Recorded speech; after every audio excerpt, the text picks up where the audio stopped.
வணக்கம் நேயர்களே. எம்ஜிஆர் நடிப்பில் ஏவிஎம் தயாரித்த கிளாசிக் கிட் திரைப்படமாக அமைந்த அன்பே வா திரைப்படத்தில் ஒரு பாடலுக்கு எம்ஜிஆர் தனது சந்தேகத்தை கேட்க எம்எஸ்வி அடுத்து என்ன நடக்கப் போகிறதோ என்று பயத்தில் நடுங்கியுள்ளாராம்.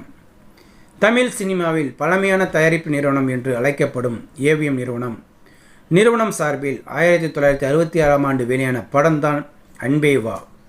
எம்ஜிஆர், சரோஜா தேவி, நாகேஷ், டி.ஆர். ராமச்சந்திரன், மனோரமா உள்ளிட்ட பலர் நடித்திருந்த இந்த படத்தை ஏசி திரிலோகச்சந்தர் இயக்கியிருந்தார். எம்.எஸ். விஸ்வநாதன் இந்த படத்துக்கு இசையமைத்திருந்தார். இந்த படத்தின் அனைத்து பாடல்களையும் வாலி எழுதியிருப்பார்.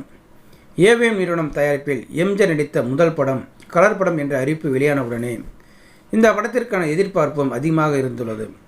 அதேபோல் எம்ஜிஆர் தனது வழக்கமான பாணியிலிருந்து விலகி முழுக்க ஒரு காதல் படத்தில் நடித்தது இதுதான் முதல் முறையாகும். அதனால் இந்த படத்தின் அனைத்து பாடல்களும் வரவேற்பு பெற வேண்டும் என்று ஏவிஎம் நிறுவனம் பல முயற்சிகளை மேற்கொண்டுள்ளதாம். இந்த படத்தில் எம்ஜிஆரை கலாய்க்க வேண்டும் என்பதற்காக சரோஜா தேவி குரூப் பாடலை பாடுவார்களாம். இந்த பாடலில் ஏ நாடோடி போக வேண்டும் ஓடோடி வாயாடி போக வைப்போம் போராடி என்ற வார்த்தைகள் இடம்பெற்றிருக்குமாம்.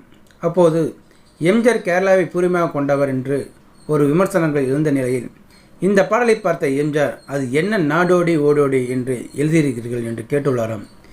எம்ஜிஆர் இப்படி கேட்டவுடன் எம்எஸ்வி அடுத்து என்ன நடக்கப் போகிறது என்று நடுங்கியுள்ளாராம். அதன் பிறகு படத்தின் வசனகர்த்தா ஆரூர் தாஸ் இந்த பாடல் முதல் இப்படித்தான் இருக்கும், பிறகு நீங்கள் இதற்கு பதிலடி கொடுப்பீர்கள், உங்களுக்கு பிடிக்கவில்லை என்றால் பாடலை மாற்றிவிடலாம் என்று சொல்ல பரவாயில்லை இருக்கட்டும், எனக்கு சந்தேகம் வந்தது, நீங்கள் தீர்த்து வைத்தீர்கள், அவ்வளவுதான், பாடலை மாற்ற வேண்டாம், ஏவிஎம் சிட்டியரிடம் சொல்ல வேண்டாம், அப்புறம் எம்ஜிஆர் மறுத்துவிட்டார் என்று வதந்தி பரவிவிடும் என்று கூறியுள்ளாராம் எம்ஜிஆர். இப்படி சொன்னதை கேட்டவுடன் எம்எஸ்வி நிம்மதி பெருமூச்சு விட்டுள்ளாராம். இந்த தகவலை ஏவிஎம் குமரன் ஒரு பேட்டியில் கூறியிருப்பார். ஸோ நேயர்களே, இந்த வீடியோ பார்த்துருக்க நீங்கள் வீடியோ பிடிச்சிருந்தால் லைக் பண்ணுங்கள், ஷேர் பண்ணுங்கள், வீடியோ பற்றின கருத்துக்களை கமெண்ட் பாக்ஸில் கமெண்ட் பண்ணுங்கள், அப்படியே பக்கத்தில் இருக்கிற பெல் சிம்மை கிளிக் பண்ணுங்கள், அப்போ தான் நான் போடுற வீடியோ அடிக்கடி வந்து ரீச் ஆகும். மறக்காமல் சேனலை சப்ஸ்கிரைப் பண்ணுங்கள். தேங்க்யூ, வணக்கம்.